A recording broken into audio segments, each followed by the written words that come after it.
Get out of your comfort zone. Get somebody by the hand and tell them, I don't know about you, but I feel the presence of the Lord in this house.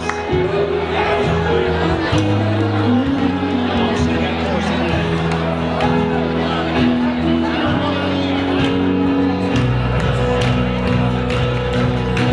As we call out to dry bones, come alive, come alive. We call out to dead hearts, come alive, come alive. And come out of the ashes, let us see an army rise. As we call out to dry bones, come alive. As we call out to dry bones, come alive, come alive. And we call out to dead hearts, come alive, come alive. And up out of the ashes, let us see an army rise. As we call out to dry bones, come alive. Yes, we call out to dry bones, come alive.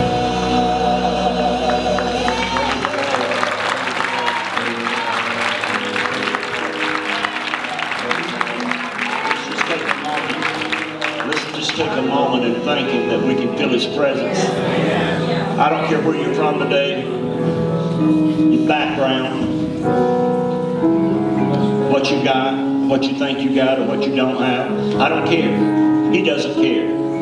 He said, I inhabit the praise. Now, if you get your minds on Him today, and off where you are, some of you in a different place, you've never been here, I can promise you, the Spirit of the Lord is here today. He wants to change you.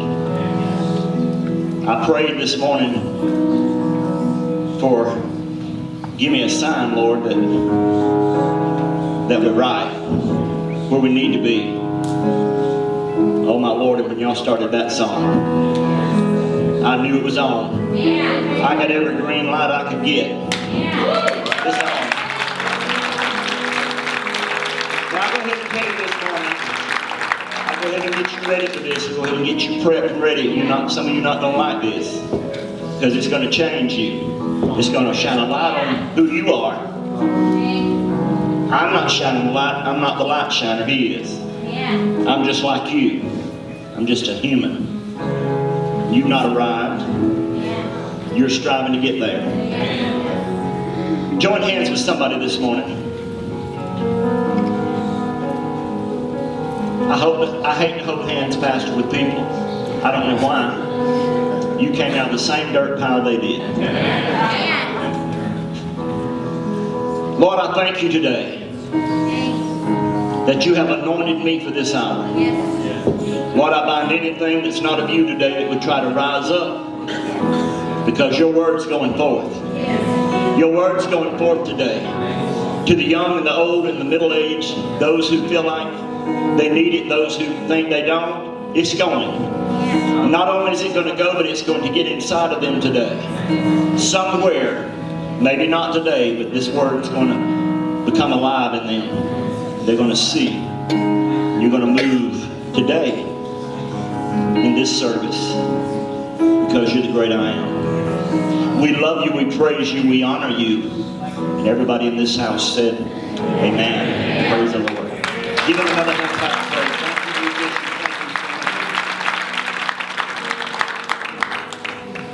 Thank you for being here today on this Sunday morning, on this July day. Good singing this morning, choir. Good singing, playing. Some of the best musicians you'll find we have.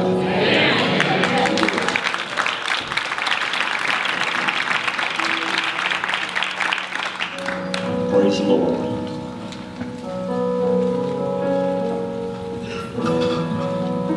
We're just taking our time, because we can.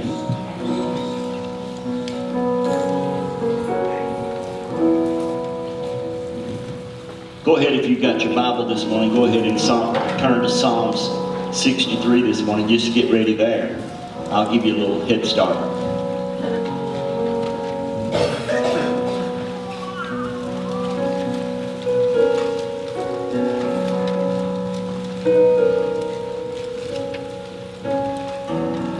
Just take a moment.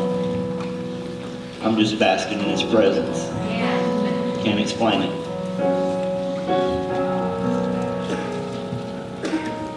Very often a crying spirit gets on me, but today I'm probably going to do the ugly cry. I don't care if you don't like it. You can shut your eyes. But the Spirit of the Lord is all up in this place today to move, to deliver and set free. And if you're here this morning and you're a prayer warrior, I want you to be praying for me. I need you to pray for me. Sister Miriam, I need you to be praying for me this morning.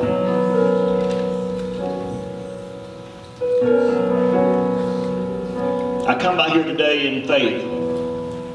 Amen. Preaching in faith today. Walking in faith today. Why do you say that to us? Because I've come by to tell you that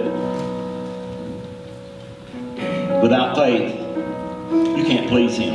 Amen. Some of you in the house, you're waiting for that divine moment when He moves for you in such a miraculous way. I come by to tell you, I've got a little bit of years on some of you in serving God. It's not always going to be a barn burner. I'll borrow that from you, Bo. It's not always a barn burner. Dear Lord, if it was always a barn burner, most of us would be burned up. Sometimes you have to wait. Sometimes you have to tarry. And then sometimes He just moves. Is that right, Brother Ricky? Is it okay? Sometimes we stand and we wait. And then sometimes we give up. Yesterday we had a young guy back in the back. I'm not going to call his name. I'm not going to embarrass anybody, but selling corn, and he came by. And I ain't going to call his name, but he's taller than everybody in here. See, I already had my message. But while we was talking, his daddy made a statement. He said, tomatoes are not doing real good this time because so much rain. But it seemed like in the drought. And when he said drought, my spirit man jumped. Now my flesh man was weak. I'd cut grass all day. I didn't look like a preacher. I looked like I'd been mud wrestling. But when he said drought, my spirit man Dylan just jumped. And I knew it was my spirit man because my physical man wasn't jumping. And I said, oh my Lord. And I come by here today to tell somebody, you need to get ready. Because you're coming out of a drought. Spiritually speaking this morning, I'm not talking about outside. We've had plenty of rain. I'm talking about this morning. I want you to look at your neighbor and tell them, I'm coming out of a drought. Now, it was not even good enough. I want you to look at somebody else and will probably receive it. You may have to get up and move and just tell somebody, I'm coming out of a drought. That wasn't good enough either. I want you to move or tell somebody, but I want you to get it to them. Did you hear me? I am coming out of a drought. That's better, but we're still not there. I believe that if we was at a ball game and talking about whatever that is they do, we would be a lot more happy. But you need to get excited this morning. Look at somebody and say, hey, did you hear what he said? We're coming out of a drought.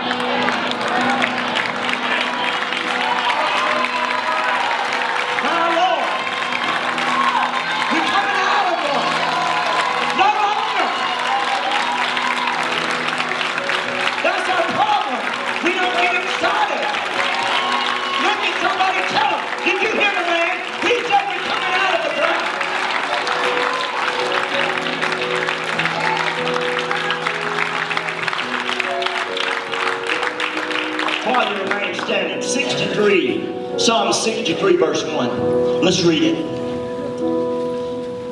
O God, Thou art my God. Now, did you hear what he's saying here? Oh God, thou art my God.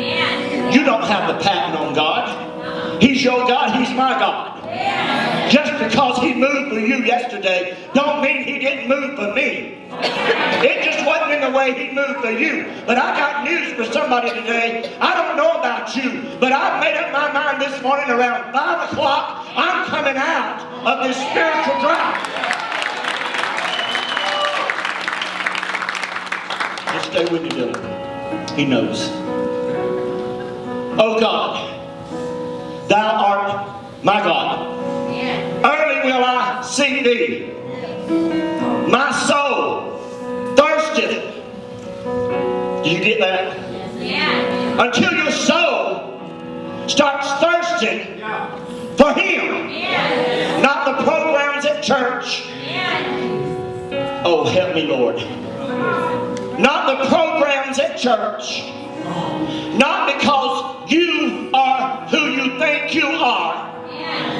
But when you begin to understand, when you start thirsting after this God I'm preaching about this morning, when your soul begins to thirst, your physical man can drink water, but your soul man gotta have more.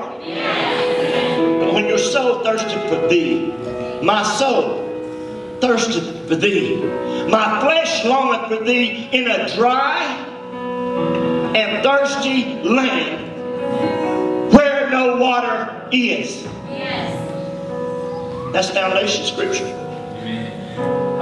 Look at somebody as you're seated and tell them, man, I'm thirsty. All of a sudden, I'm just thirsty. Man, all of a sudden, I'm just thirsty. Look at somebody and tell them, I'm thirsty. I want us to, thank you, Dylan. I want us to go to 1 Kings chapter 18. I love this story. I love this exciting chapter. As a man of God and as men and women of faith, you need to read more and apply more, and you'll see more happen. Amen.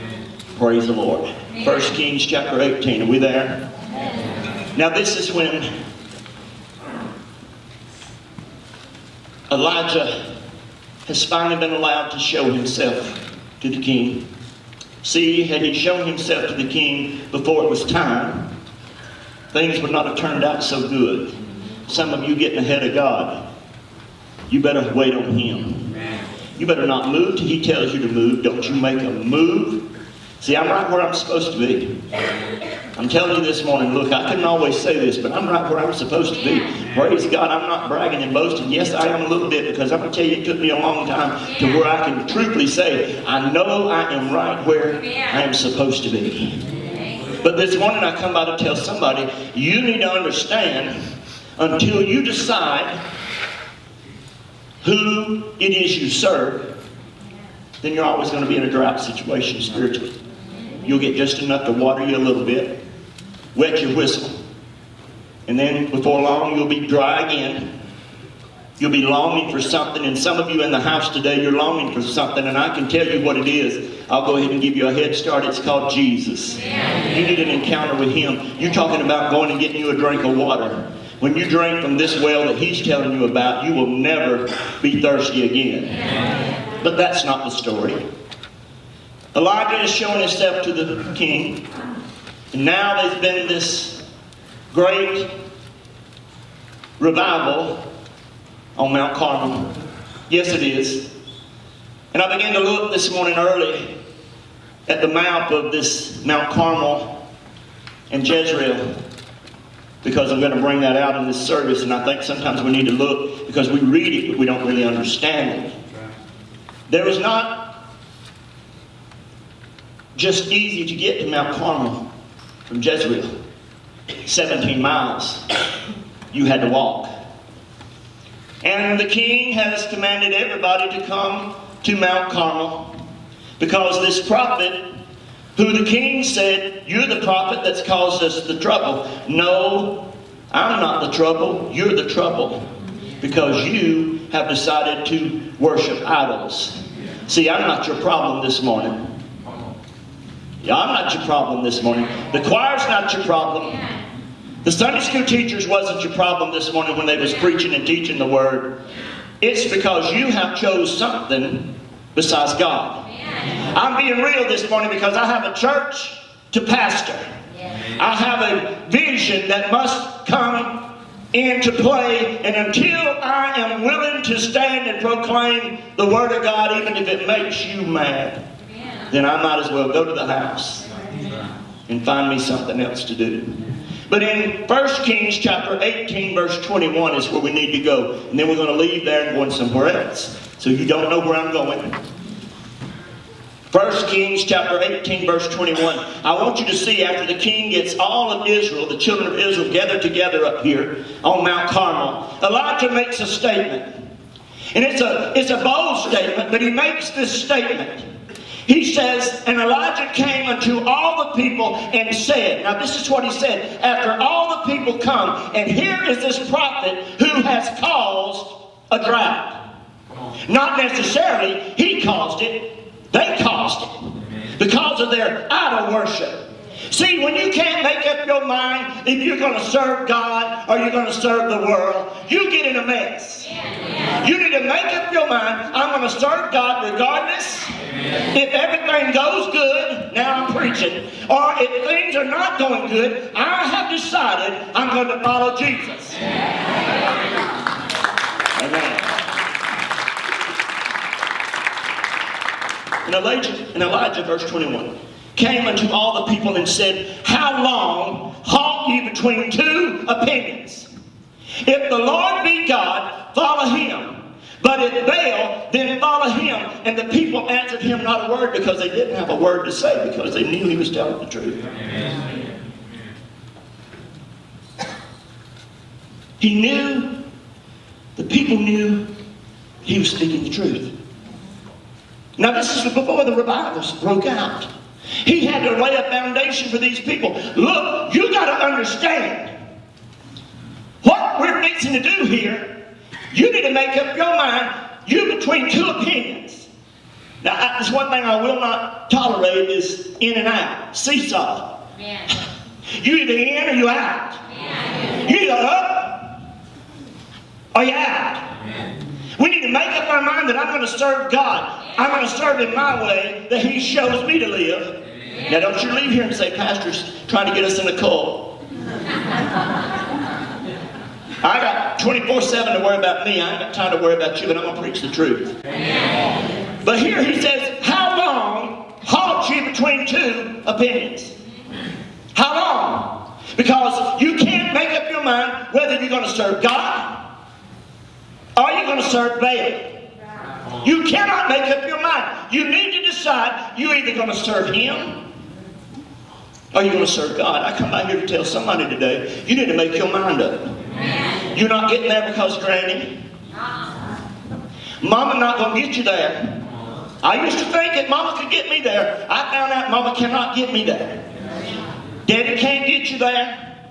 Preacher can't get you there. But you got to make up your mind that you're going to serve God. And he says this, and then he begins the... You read it for yourself, because that's not part of where I need to be. Now let's go to 1 Kings, still in 18, but let's go to verse 41.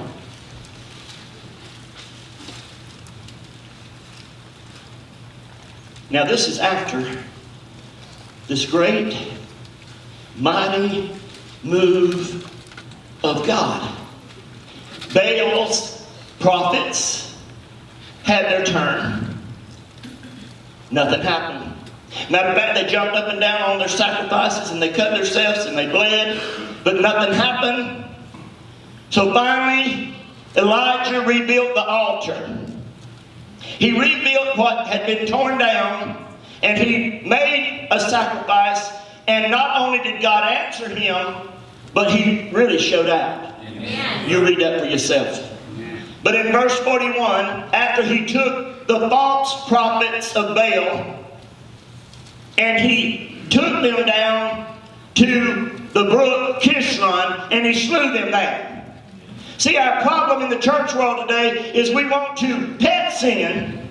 Lord help me.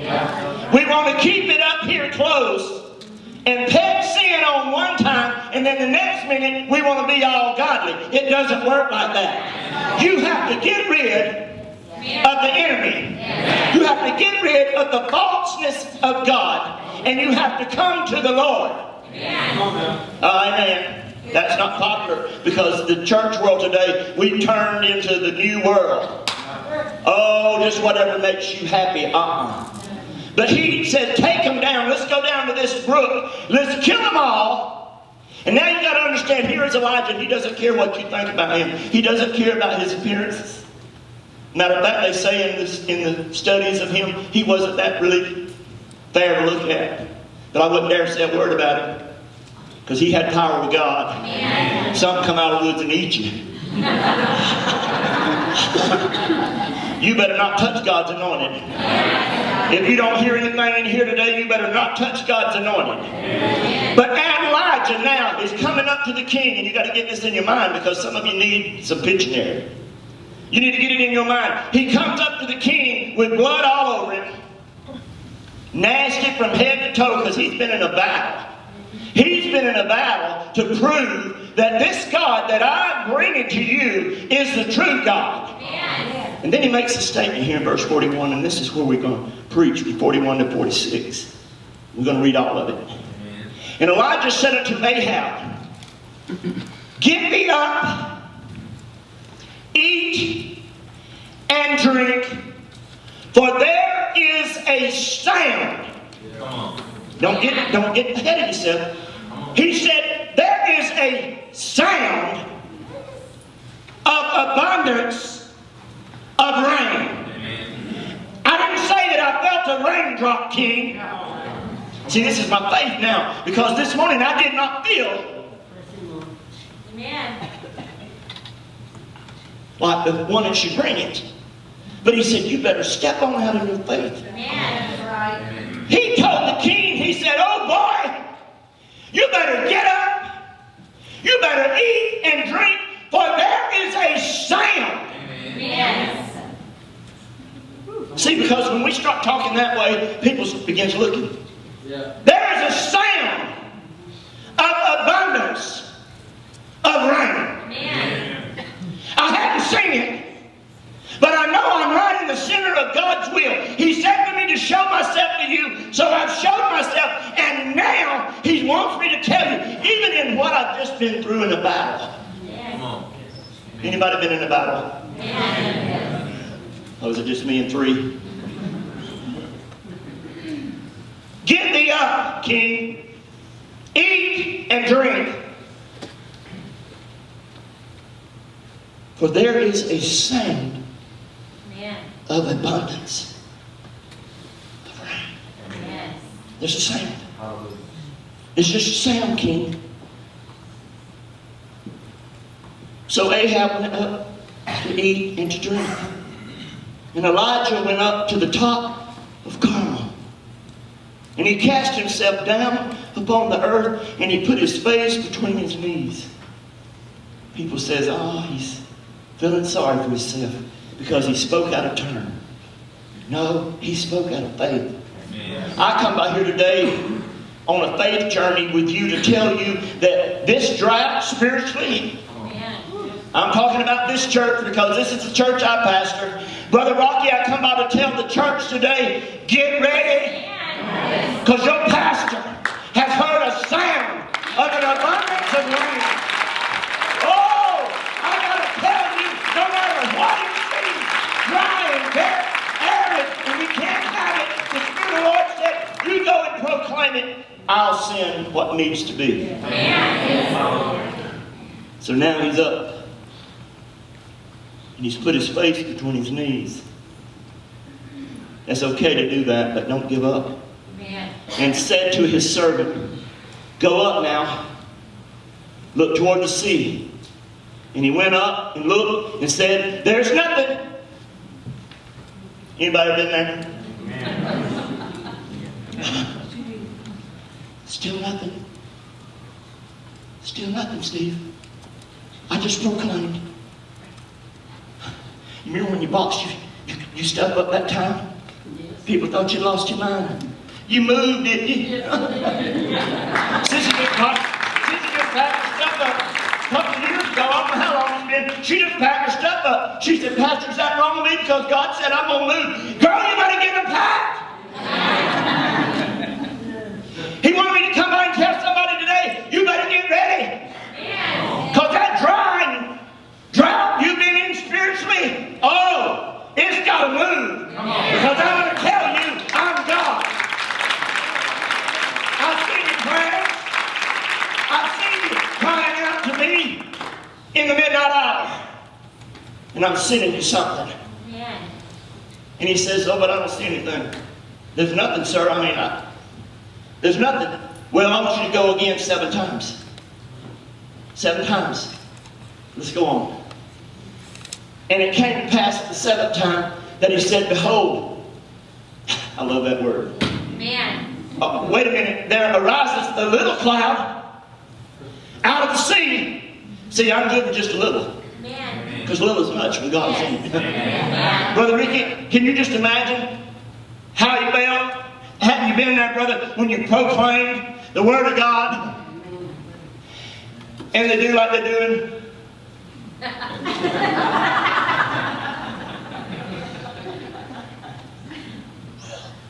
He said it.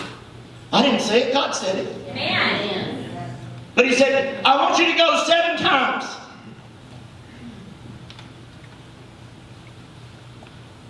It came past the 7th time that he said, behold, there arises a little cloud out of the sea, like a man's hand. And he said, go up, say unto Ahab, prepare thy chariot, and get thee down, that the rain stop thee not.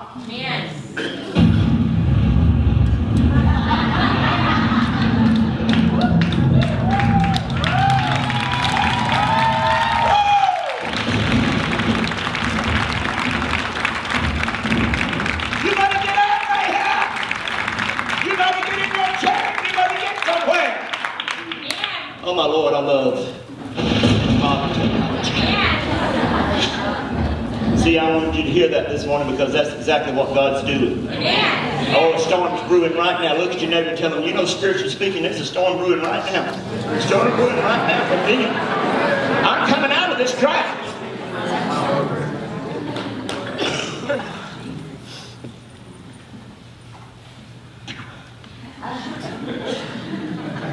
And he said, I want you to go up, say to Ahab, prepare thy chariot and get thee down, that the rain stop thee not. And it came to pass in the meanwhile that the heaven was black with great rain. Great rain.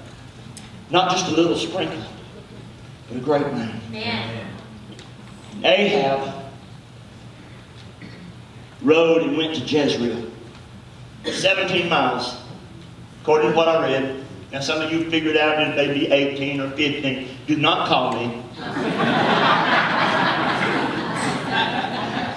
But he was in a chariot. Riding in a chariot. And Ahab rode and went to Jezreel, but 46. I want you to listen to this. And the hand of the Lord was on Elijah. Now this says, and he girded up his loins and ran before Ahab to the entrance of Jezreel. I want to tell you, whatever he was wearing, he had to tie it all up because he outran the chariot. 17 miles.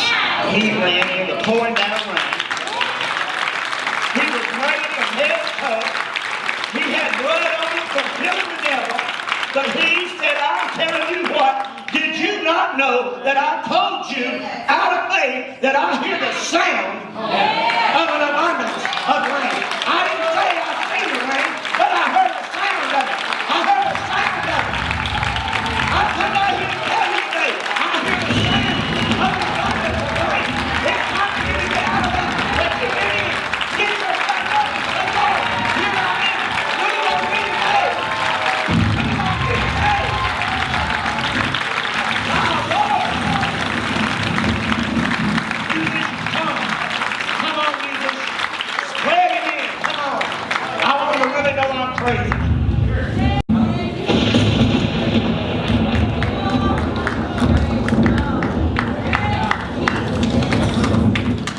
See the problem with that, and the problem here we have right here, just play softly. I heard this yesterday and it was good and I'm going to use it. We're so used to being in a spiritual drought. We're so used to it that we've sold ourselves short.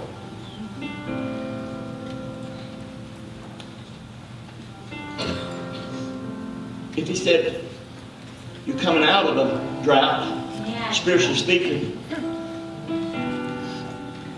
seems like you get things ready at the house. You come in the house of the Lord. Oh, I felt it this morning. Felt the Spirit of the Lord. He's been here all day.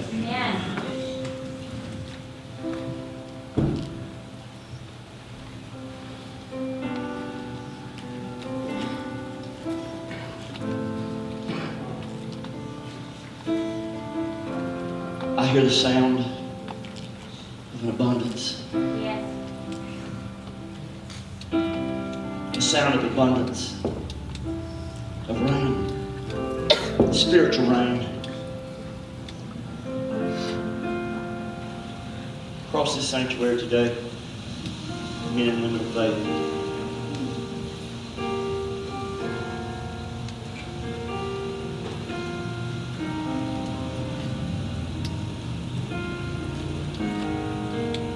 Men and women of faith gathered together.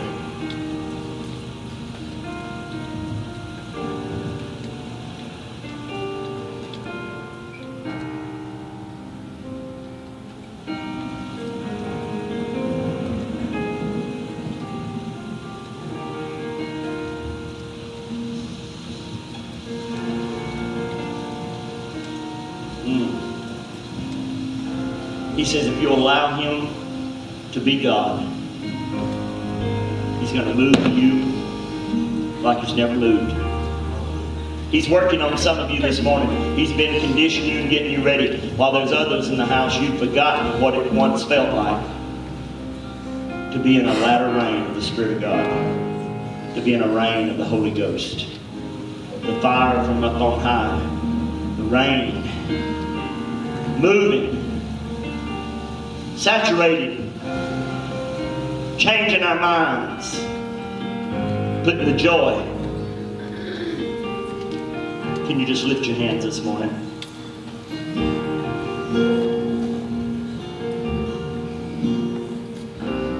As I get ready to sing, this is going to require some faith on your part. On your part. Not on anybody that's on your row. I'm not asking you to do it in joint. But this morning as they begin to sing, I wonder how many, this morning if there's any sinners here, you need to be saved. You need salvation. But this morning there's some Christian men and women of faith. You've allowed the drought to set in. The enemy has stopped you because he's got your mind on something else besides God. This morning there should be a change, because I come by to tell you, I hear the sound of an abundance. Sound of abundance. So this morning as they begin to sing, I want you to take it upon yourself this morning to quit worrying about who's around you. And I want you to come down, I want you to stand here at this altar, and I want you to tell him today, Lord, I want that rain. I want that more than anything. I want to feel your presence like I've never felt you. Sing.